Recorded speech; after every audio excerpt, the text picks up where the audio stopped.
Nosotros comenzamos hace muchos años este ministerio.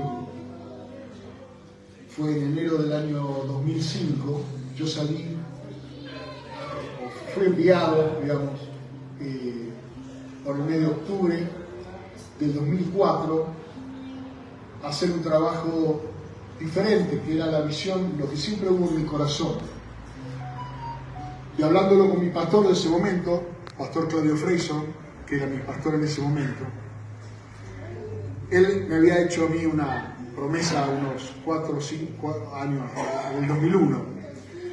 Yo le había hablado de lo que había en mi corazón, de lo que Dios me había mostrado, y él decía, yo voy a ayudarte a lograr esa visión, porque eso es de parte de Dios. Claro, pasan los años y en las grandes congregaciones son muchas cosas que ocurren, y ocurrió de todo en los años subsiguientes. Con lo cual, un poco esa visión había quedado en mi corazón,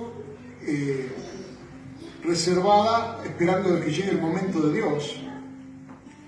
Yo estaba muy ocupado, era director de la escuela de liderazgo, donde teníamos 140 alumnos a cargo y teníamos más de 2000 estudiantes, ministrando en nuestro grupo. Yo era pastor dentro de un grupo, digamos, donde nuestro principal objetivo misionero eran profesionales y hombres de negocio.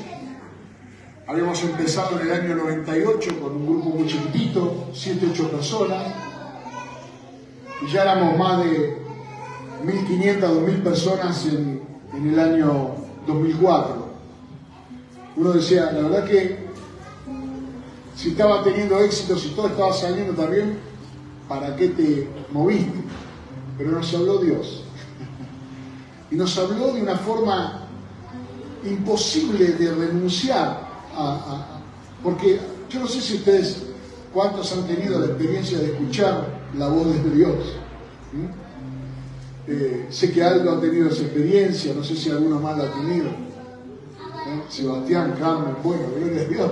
Porque si ustedes han escuchado la voz de Dios y permanecen aquí entre nosotros, para mí es un honor que me escuchen ahora a mí de parte de Dios, habiendo escuchado de la fuente en forma directa, ¿no? Y en algunas pocas veces en mi vida yo he escuchado la voz de Dios, y de la forma en que fue tan contundente el llamado de Dios a salir de la barca y a caminar por el agua. Ese fue nuestro llamado con Marga en el año 2004, octubre, más o menos salimos y empezamos a caminar por el agua. Y llevamos caminando en el agua 18 años. Dios nos prometió que vamos a llegar y que vamos a ver cosas grandes. Con esta mudanza aquí ya hemos tenido 5. Esta es la 5ª vez que nos mudamos. Y siempre mi esperanza estuvo puesto en el Señor. Pero aparte porque conozco cómo funciona la relación con Dios. Y la relación con Dios siempre tiene un efecto instantáneo y un efecto progresivo, algo en lo cual se ha dividido la iglesia durante años discutiéndolo. Algunos diciendo que todo es instantáneo y otros diciendo que todo es progresivo. Algunos diciendo que todo lo que se ha ganado no se puede perder. Otros diciendo que hay que cuidar mucho lo que se ha ganado, porque como no es mérito nuestro, lo que fácil viene, fácil se va. Y se ha dividido la iglesia durante años discutiendo una cosa y la otra. Y lo que yo he entendido es que las dos cosas son ciertas. Porque así como Dios en sí mismo es Padre, es Hijo y es Espíritu Santo, y todo lo que se hace es funcional al plan del Padre, todo lo que Cristo ha conseguido para nosotros se ha consumado en la cruz, y todo lo que Cristo ha hecho por nosotros instantáneamente lo hemos recibido. Pero luego hay una obra que es la que hace el Espíritu Santo en nosotros, que es una obra de carácter progresivo. una transformación, un cambio. Y eso es fundamental en la vida del cristiano, entenderlo, porque si no empezamos a tener entre nosotros expectativas de medidas, de por qué esta persona no cambió, o por qué este recibió un milagro y este no, y por qué este está en esta situación y ha dejado los vicios y este todavía no, y por qué este se casó y el otro sigue soltero, y por qué este le va bien en los negocios y el otro no consigue trabajo. Porque para cada uno de nosotros hay una obra, hay un plan de Dios. Somos absolutamente únicos e irrepetibles. Y Dios no quiere que seamos una fotocopia, que no existe la máquina de hacer cristianos para que salgan todos iguales, sino que Dios quiere tratar con cada uno de nosotros de una manera particular. Dios te conoce como nadie y sabe exactamente lo que sos, que no tiene nada que ver con lo que vos decís que sos, ni con lo que otros dicen que vos sos, sino con lo que realmente Él conoce. Y dice la palabra de Dios en 2 Corintios, capítulo 5, verso 17, donde tal vez esta traducción, que es una de las más utilizadas, comete un pequeño error o dice las cosas de una manera que pueden llegar a confundir. Dice en 2 Corintios 5, 17, de modo que si alguno está en Cristo, nueva criatura es. Las cosas viejas pasaron y aquí todas son hechas nuevas. La lectura correcta en el griego de esta palabra es: las cosas viejas van pasando y aquí todas son hechas nuevas. No es instantáneo. Las cosas van pasando. Vamos pasando de lo que nosotros éramos. Les quiero mostrar una foto. ¿Cuántos años cree usted que yo tardé de ser este tipo a ser quien soy ahora?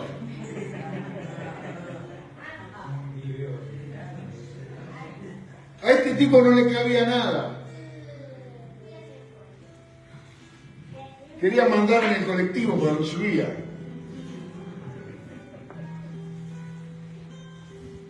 Pero un encuentro con el Señor no puede dejarte igual. Imagínense que venga alguien aquí, entra y dice: acabo de ser atropellado por el 109. Usted lo mira y dice: no puede ser si está entero. Pero si lo viéramos, el efecto del choque contra el 109 contundente, cuando uno tiene un encuentro con Jesucristo, inmediatamente aparecen señales en tu vida de que algo cambió. Y esas cosas son las que nos dan la seguridad de que el pasado ya pasó. Yo pensaba en esto el otro día cuando fuimos con Marga al salón que dejamos. Decía: qué macana que nos vamos a dar, qué lindo que era esto. Qué lindo que lo dejamos, ¿no? Porque no lo recibimos así, ¿sí o no, Aldo, Rubén? Así no lo recibimos en un estado lamentable. Pero lo dejamos para que ahora lo disfrute otra gente. Y después pensé, ¿no es lo que el Señor hace? Porque cuando Dios me cambió a mí, pues entonces mi mamá, mi papá, pudieron ver esa transformación, ese cambio, y disfrutar de un hijo que ya no era el que era antes. Ya no era el tipo que desaparecía y aparecía el otro día a las 10 de la mañana. Ya era otra persona que tuvo un encuentro con Jesús. Cuando yo me conocí con Marga, yo era esa otra persona.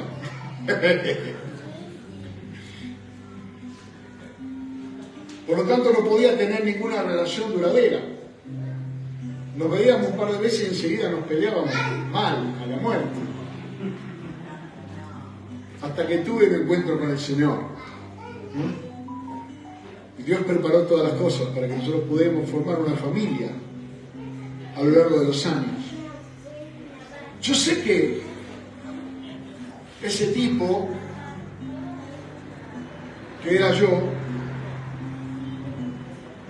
murió de alguna manera. Pero no murió instantáneamente, murió lentamente.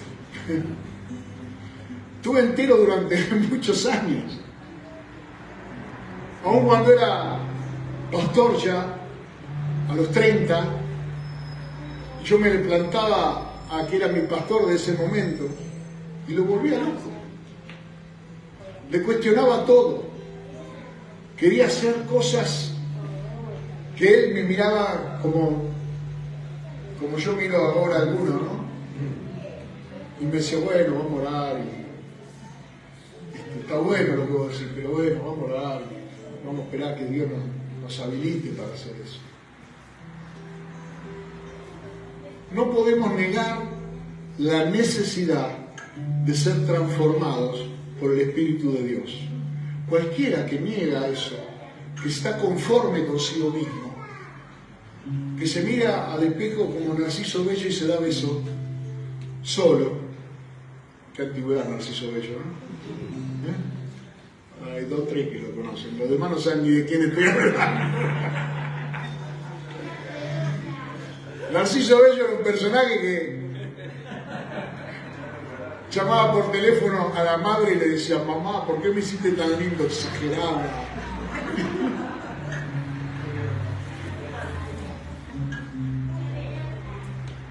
Y en esa inconformidad está el combustible de nuestra búsqueda de Dios.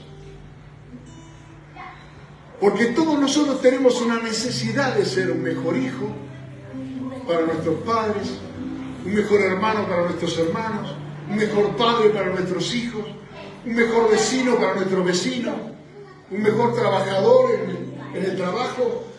Superar nuestras limitaciones, como hemos orado hace varios días atrás, siempre pidiéndole a Dios que rompa nuestras limitaciones. De eso se trata.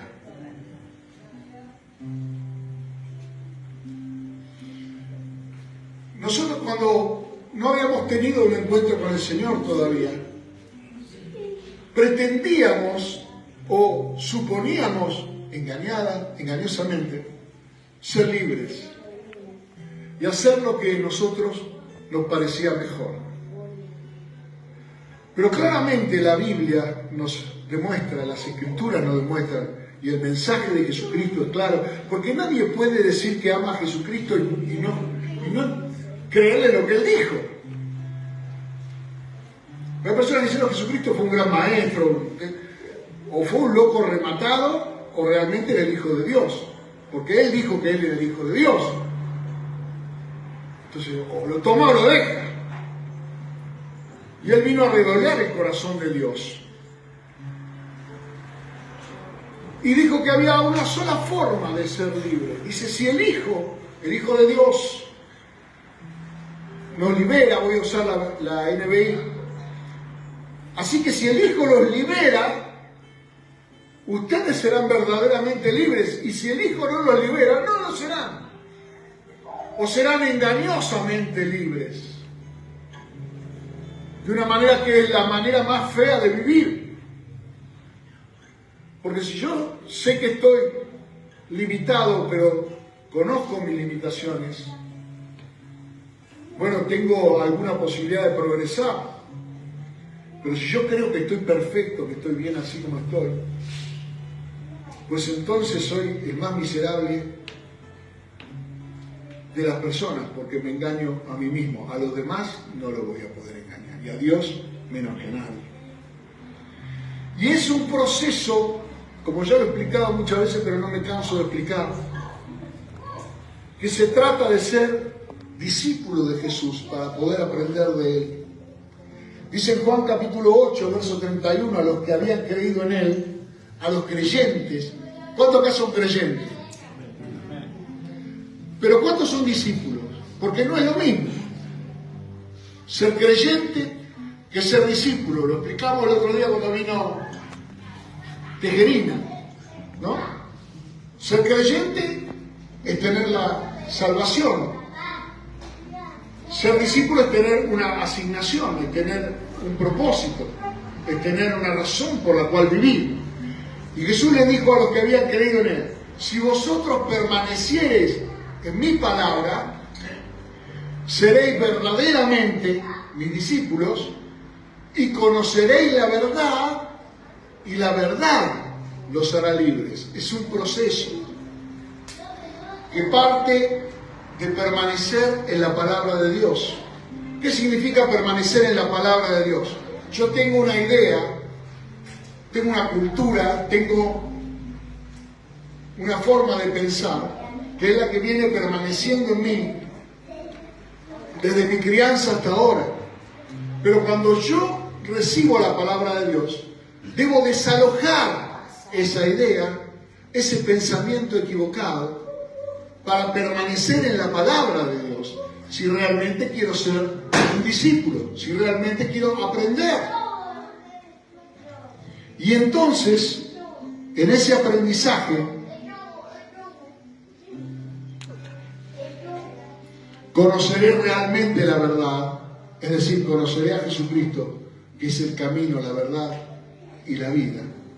Y esa verdad que es Cristo en mí será lo que me hará verdaderamente libre.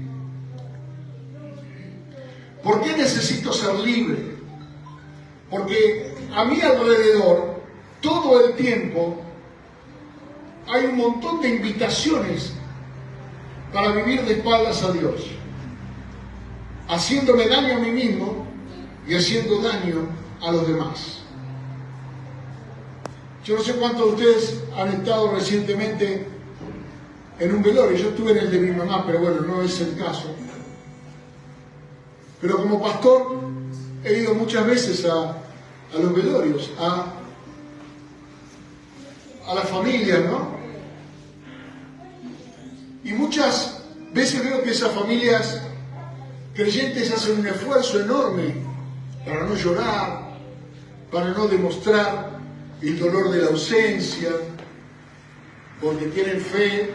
¿Y cómo van a llorar si van a estar mejor y la vida eterna y todo lo que vos quieras?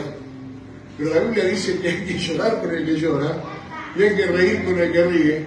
Y cuando hay una ausencia, y cuando hay un dolor, y cuando pasa algo negativo, tenemos permiso para afligirnos, porque Jesucristo dijo: en el mundo tendréis aflicción.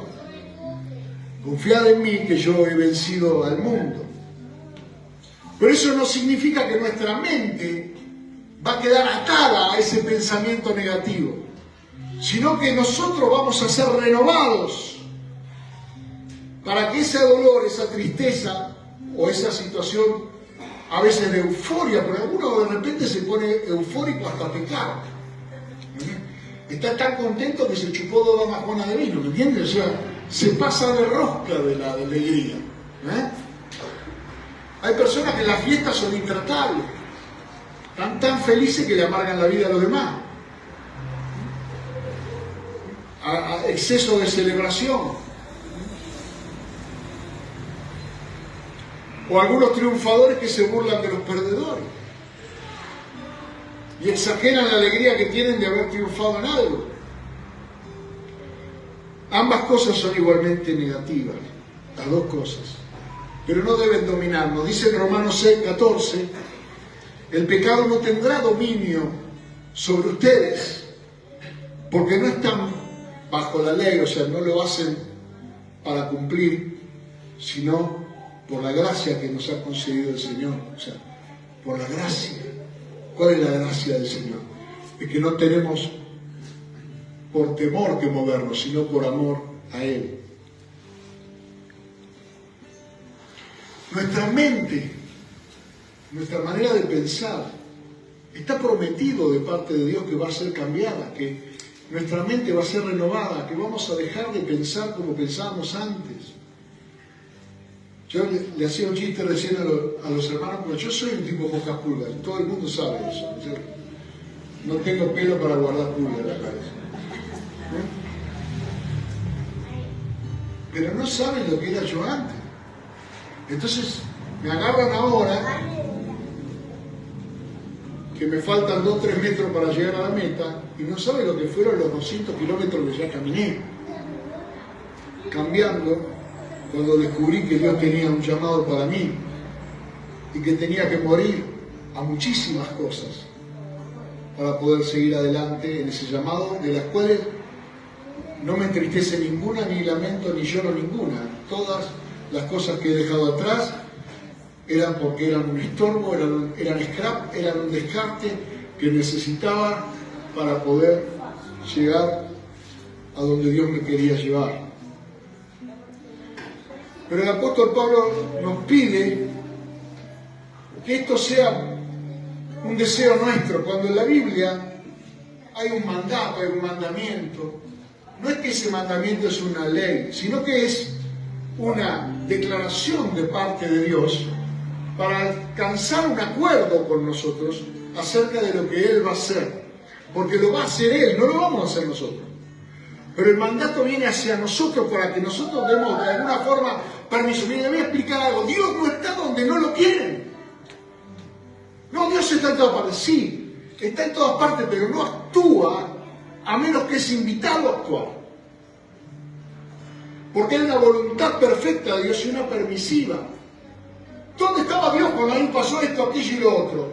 Donde estuvo siempre, esperando que le pidas, esperando que lo invites a tomar participación en tu vida y podías haberte evitado muchos dolores de cabeza infinitos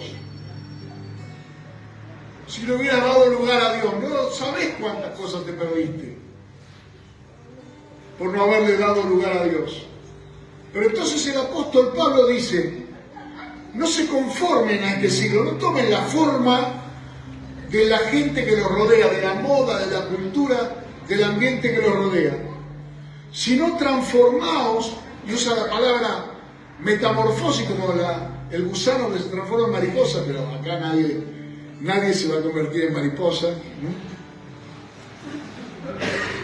Pero sí va a ser transformado del viejo hombre, animal, terrenal, elemental, rústico, instintivo, a un ser espiritual más cercano al carácter de Jesús que al carácter de los hombres que crucificaron a Jesús. ¿A quién se quiere parecer usted? ¿Al que estaba en la cruz o a los que lo pusieron en la cruz? Porque no hay otra forma. O usted está arriba con Él, muriendo juntamente con Él, o usted está abajo condenándolo y burlándose de Él. Pero este partido no lo puede mirar por televisión. O es una cosa o es la otra. Porque ¿por quién vino Él a morir? Si no es por nosotros los pecadores.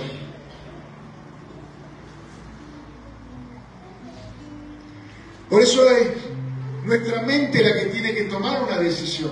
Si bien nuestro corazón nos hace pensar que Jesús merece una oportunidad, y si yo he vivido toda mi vida de espaldas a Jesús, yo tengo que darle una oportunidad de que Él me muestre cuánto me ama y poder tener una relación con Él, creyendo que Él es capaz de cambiar todo lo que en mí está mal.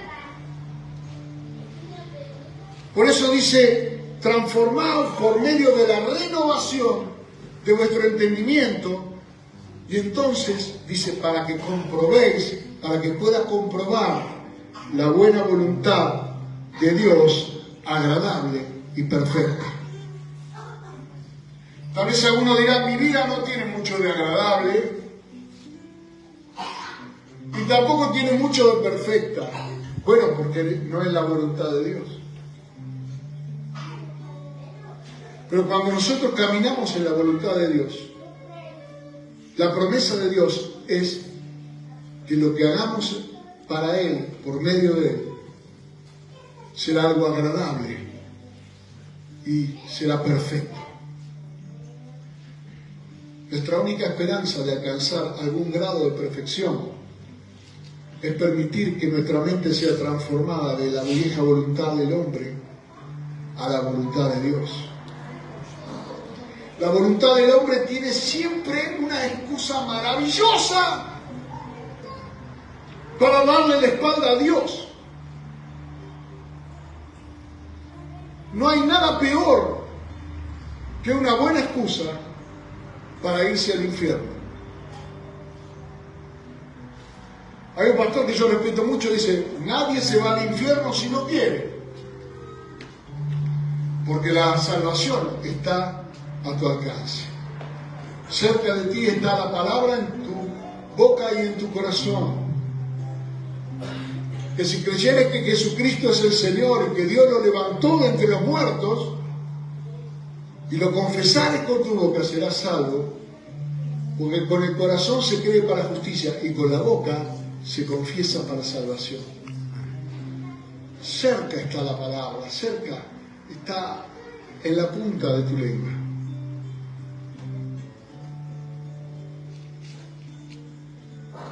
Es importante que entendamos que el plan de Dios no se cumple a menos que nuestra vida se renueve. El plan de Dios es un plan de renovar todas las cosas. Él creó todas las cosas para su gloria y el hombre que recibió autoridad para administrarlas le dio la espalda a Dios y transformó este jardín de Edén, este paraíso de Dios, en un lugar de muerte, de violencia, de egoísmo, de maldad, porque le dio la espalda a Dios y creyó en los argumentos que la vieja serpiente figurada, el diablo, el enemigo del ser humano. ¿Por qué nos odia el diablo? Porque somos imagen y semejanza de Dios.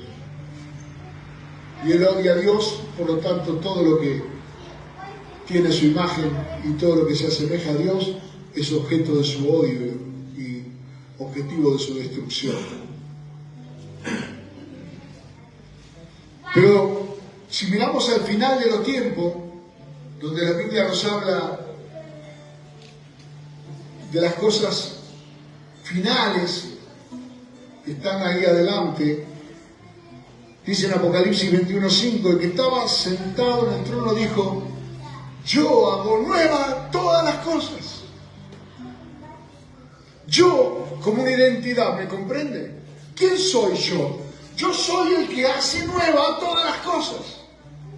El que puede tomar algo viejo, el que puede dar vida a los muertos, el que puede cambiar todas las cosas.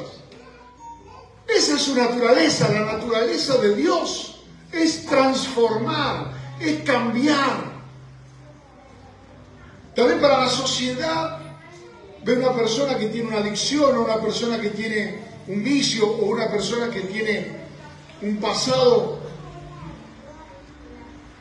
que no es para sentir ninguna clase de orgullo, y ya no tiene perdón, es un desahuciado de la sociedad, hay que pasarle por arriba con la planadora y después pasarlo por abajo de la puerta en chacarita, así lo hacen un rollo y lo meten en un nicho.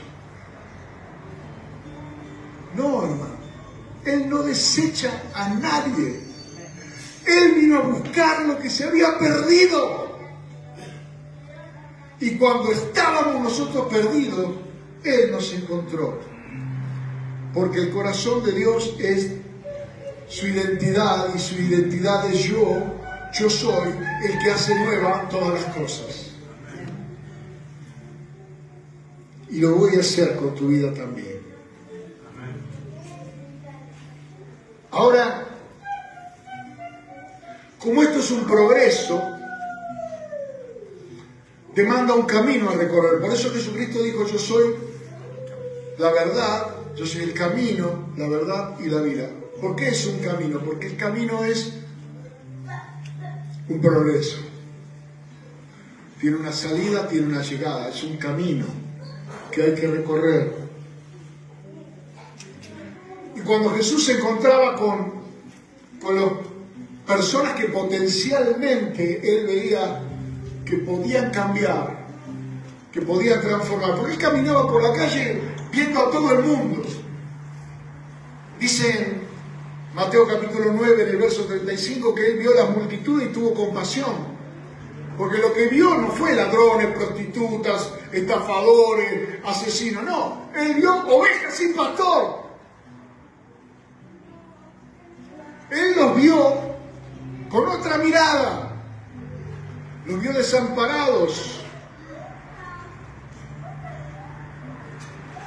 Y Él, cuando se acercaba a alguna persona, no entraba en grandes argumentos de convicción. Dice Lucas capítulo 5, verso 27, después de estas cosas Jesús vio a un publicano era un recaudador de impuestos para Roma, odiado por los judíos. ¿Se imaginan? No lo quería nadie a ese, ni la familia lo quería a Mateo. Y lo vio sentado ahí recaudando los impuestos, y se acercó Jesús y le dijo: sígueme. Mira qué mensaje. Mire cuántas cosas yo le estoy diciendo hoy y qué poco necesitaba el Señor para llegar al corazón de las personas. Él solamente le dijo: sígueme. Y dejándolo todo, se levantó y lo siguió. Más adelante, Juan capítulo 1, verso 43, dice: al siguiente día Jesús quiso ir a Galilea y halló a Felipe, se encontró con Felipe. ¿Y qué le dijo a Felipe? Sígueme. Y Felipe era de Bethsaida, la ciudad de Andrés y Pedro. Y Felipe se encontró con Natanael. Y ya Felipe necesitó hablar un poco más. Y le dijo a Natanael: hemos hallado a aquel de quien escribió Moisés en la ley, así como los profetas, a Jesús, el hijo de José de Nazaret. Y le dio toda una explicación. Natanael, ¿saben lo que le contestó? Le dijo: de Nazaret no puede caer, de Aldo Bonzi no puede. O sea, es como Nazaret era un lugar, Virrey del Pino, donde vamos a predicar ahora en noviembre, no tenía fama de ser un lugar de gente prodigiosa, ¿no? Como tal vez alguno pensará acá, en esta biblioteca que está medio abandonada, ¿no? Los que vinieron a limpiar ayer dan fe, de que costó acá, había, no sé quién es ese, pero la mugre debería estar de cuando este estaba vivo.